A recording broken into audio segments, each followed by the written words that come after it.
సీరియల్లో సినిమాలో నటించాలనుకుంటున్నారా? అయితే వెంటనే మా యాక్టింగ్ స్కూల్లో జాయిన్ అవ్వండి. నమస్తే రమ్మగారు. నమస్తే జయ. రమ్మగారు, మీదొక వ్యక్తిత్వం, నాదొక వ్యక్తిత్వం, మన కెమెరామెన్ గణేష్ది ఒక వ్యక్తిత్వం, అంతే కదా? ముగ్గురు ఉంటే 3 రకాలు, ఒక తల్లికి 4 పిల్లలు ఉంటే 4 రకాలు. అసలు ఈ వ్యక్తిత్వం అనేది ఎలా డెవలప్ అవుతుంది? తర్వాత ఇంకొక అనుమానం నాకు, సత్సంగాలకి వెళ్తూ ఉంటాం, కౌన్సిలింగ్స్కి వెళ్తూ ఉంటాం, పెద్దవాళ్ళు చెప్పేది వింటూ ఉంటాం. అలా విన్నప్పుడు మన తత్వం మారుతుందా, మార్చుకుంటామా, లేకపోతే ఆ సిచ్యువేషన్ వరకే మారుతుందంటారా? చాలా పెద్ద ప్రశ్న జయ. నీ కౌన్సిలింగ్స్కి వెళ్ళి చేస్తామా? అప్పుడప్పుడు తక్కువే, ఏదో నెలలో ఒక 4, 5, 7, 8 అంతే మనం చేసేది. కొంతమంది ఉంటారు జయ, నా థాట్ ప్రాసెస్ ఇలా ఉంది, దీన్ని నేను ఎలా మార్చుకోవాలి అని అడుగుతారు. ఇంకొంతమంది ఇది చూడు, మాకు ఈ ప్రాబ్లం ఉంది, ప్రాబ్లం ని సాల్వ్ చేసుకోవటం ఎలా అని అడిగేది ఒక రకమైతే. చాలా కొద్ది మంది నేను ఇలా ఆలోచిస్తున్నాను, ఇది కరెక్ట్, నేను అసలు కరెక్టేనా, ఈ థాట్ ప్రాసెస్ ఇలా ఉండొచ్చా, అసలు ఎలా మార్చుకోవాలి, ఇంకొక స్టెప్ ఫార్వర్డ్ వాళ్ళు తత్వం మార్చుకునేందుకు సిద్ధపడుతున్నారు. భూమి మీద 99% ఆడగాని, మొగ్గాని, పిల్లి కానీ, మేక కానీ, ఎలక కానీ, పంది కానీ తత్వం మార్చుకోవడానికి ఇష్టపడరు. నేను ఇలాగే ఉంటా, నాతోటి నువ్వు హ్యాండిల్ చేయి, సావు లేకపోతే నా పద్ధతి ఇంతే ఇంతే. ఖరాఖండిగా పోనీ నోటుతో చెప్పకపోయినా, నోటుతో చెప్పరు కొంతమంది ఉంటారు. కొంతమంది ఏమో మనలాంటి వాళ్ళు నేను ఇంతే, నాకు ఇలాగే వచ్చంటాం, మన స్ట్రైట్ ఫార్వర్డ్ తోటి. కొంతమంది ఉంటారు అట్లాంటివి ఏం చెప్పరు, కానీ వాళ్ళు అలాగే ఉంటారు, క్లెయిమ్ చేయరు, దిస్ ఈజ్ వా మీ అని చచ్చిన ఢంకా బజాయించి చెప్పరు.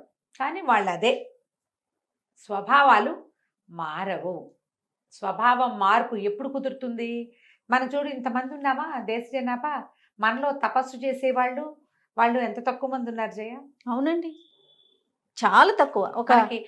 ఒకప్పుడు ఋషులు మునులు ఒక్కడుండేవాడు, ఊరికి ఒక ఋషి వస్తే ఊరంతా వాడు ఆయన ముందు సాగిలు పడేది. ఏమి ఊరంతా ఋషులు ఎందుకు కాలేదు, ఎవరో ఒకళ్ళు అవుతారు, ఊరంతా వెళ్ళొచ్చు కదా. భలే ప్రశ్న. కృతయుగంలో, ఇప్పుడు కాదు, పోనీ దిక్కుమాలి మన కలియుగంలో ఉన్నాం, మన కర్మానికి అదే కదా. మన ముందు ద్వాపర యుగం ఉంది, అప్పుడు ముళ్ళు ఋషులు యజ్ఞం చేసేవాళ్ళు, తపసమాధిలో ఉండేవాళ్ళు బోళ్ళు మంది ఉండేవాళ్ళు.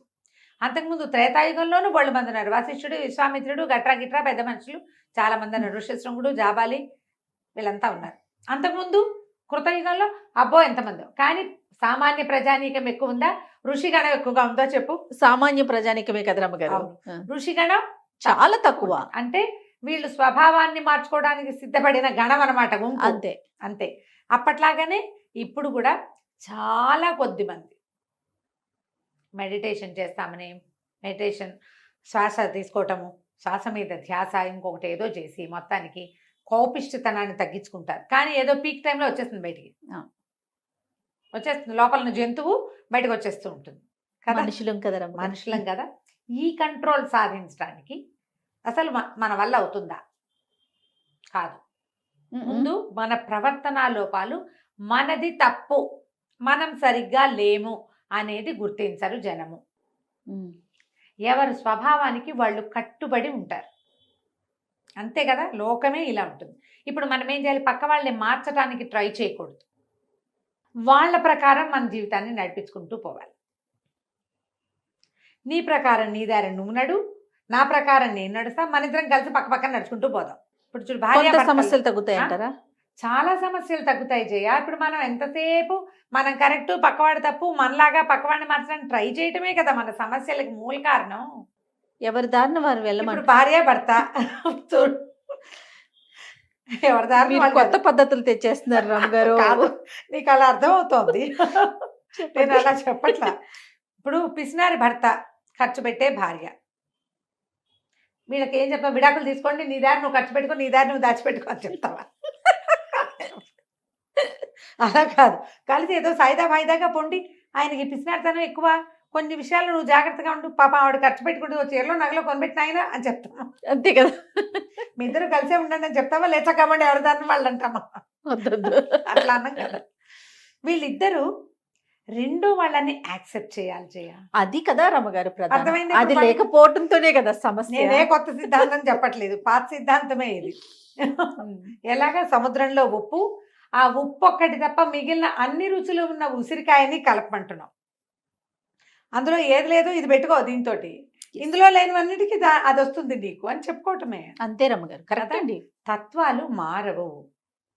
ఎవరి తత్వం వాళ్ళదే. ఒక బుజ్జి కథ చెప్తా చూ, చాలా చిన్న కథ. పూర్వం అంటే సృష్టి ఆదిలో, ఇప్పుడు కాదు ఎప్పుడో, ఆరుని అని ఒక మహర్షి ఉండేవాడు. ఈ ఆరునికి ఆయన అడవిలో కూర్చొని తపస్సు చేసుకునేవాడు. అడవి నిండా జంతువులే, చెట్లు పొట్లు, చిన్న చిన్న పురుగులు గిరుగులు కీటకాలు ఎన్నో. భగవంతుడు అవన్నీ సృష్టించి వదిలిపెట్టాడు.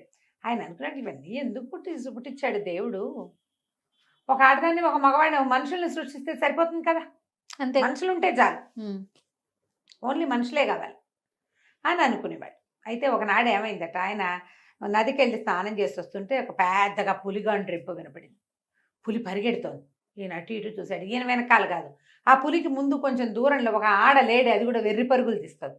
ఆ లేడి వెనకాల పడింది పులి. ఈయన ఏం చేశాడు, అయ్యో అయ్యో అది పులి చచ్చిపోతుందేమో అని అనిపించింది ఆయనకి.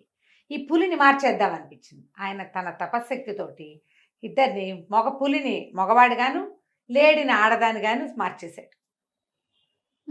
పరిగెడుతున్న పులి మగవాడిగా అయిపోయి పరిగెత్తడం మొదలెట్టింది. ఈ పరిగెడుతున్న లేడి ఆడపిల్లగా మారిపోయింది. ఆడపిల్లగా మారాక తొట్టుబడి చెట్టుకు ఆగిపోయింది. లేళ్ళు చెట్ల మధ్యలో ఇలా ఇలా ఇలా కాళ్ళు చాచి పరిగెడతాయి. మనుషులకి అట్ట ఎక్కడ వస్తుంది, మనుషులకి రాదు. చెట్టు తట్టుకుని పడబోయింది. ఈ వెనకాల పరిగెస్తున్న మగవాడు గబుక్కుని వెళ్ళి దాన్ని వాటేసుకుని నుంచోబెట్టాడు. పుల్లులు చేస్తాయి ఆ పని, ఏం చేస్తుంది, లటక్కని పట్టుకుంటుంది పులి. వీడు ఆ పని చేయలే, పట్టుకుని ఆపాడు. ఎవరమ్మాయి నువ్వు అన్నాడు. అన్నాక అనిపించింది ఏమిటి ఇది ఇంతంతంగా ఉంది అని.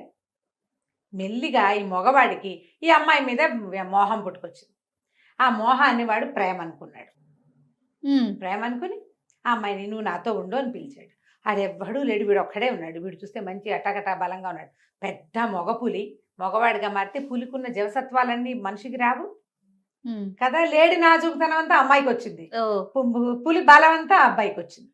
సరే, ఇద్దరు జతకట్టి అడవిలో ఒక గుడిసెలాగా ఏర్పరచుకుని ఉండటం మొదలుపెట్టాడు.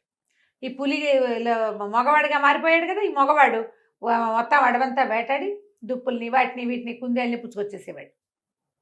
పెళ్ళాన్న తినమనేవాడు. అదేమో శాకాహారి లేడు కదా, అదేం చేసేది, ఆకులు అలమలు దుంపలు అవి తవ్వుకుని తినేది. చచ్చిన మాంసాహారం తినేది కాదు, దానికి నచ్చేది కాదు. నేను తెచ్చింది ఎందుకు తినవా హాయ్ అని పొట్టాడేవాడు. కొట్టుకు తెచ్చేవాళ్ళు ఇద్దరు. అట్లాగే ఏముంది, కొట్టుకు తెచ్చినా పిల్లలు పుట్టడానికి లోటే ఉండదు కదా. వరుసగా పిల్లలు పుట్టుకొచ్చారు. కొన్నేమో నాన్నలాగా కొన్నేమో అమ్మలాగా ఉన్నారు. అందులో సంవత్సరాలు గడిచే కొందికి వీళ్ళిద్దరి కొట్లాట ఒక రకంగా తేలలేదమ్మా. నువ్వు అవన్నీ ఎందుకు తింటావు, వాటన్నిటి ఎందుకు చంపుతావంటుంది పెళ్ళాం. ఇవే తిను అని అవే వండుతుంది, చచ్చిన మాంసం వండదు. ఆ మగవాడేమో ఎంతసేపు దుప్పుల్ని కుందేళ్ళని చంపేసి, ఎలుగుబంట్లను చంపేసి వాటిని చీరేసి వాళ్ళ మాంసం అంతా పుచ్చుకొచ్చి అది కాల్చి తింటే గానీ నేను నీతో ఉండనంటాడు మగవాడు. బాగుంది. కొట్టుకు చచ్చి చచ్చి చచ్చి చచ్చి చివరికి పిల్లలు కూడా ఇంతంతమంది అయిపోయాక ఓ రోజు మళ్ళీ ఆరుండి దగ్గరకు వచ్చారు. ఇది మాట విందండి, గడ్డిగా అదని తింటుంది, నాకు కూడా అవే పెడతానంటుంది అంటాడు వాడు.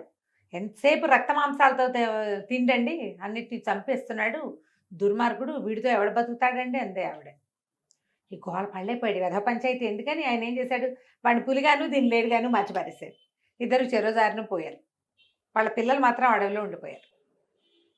స్వభావం మారిందా, స్వరూపాలు మార్చేశాడు. భగవంతుడి రూపంలో ఈయనే భగవంతుడైపోయి, అయినా కూడా పులి వేట క్రూరత్వము, నా మాట నెగ్గాల్సిందే, నేనేది చూస్తే అది నా నోట్లో పడాల్సిందే అన్న లక్షణము వాడికి పోలా.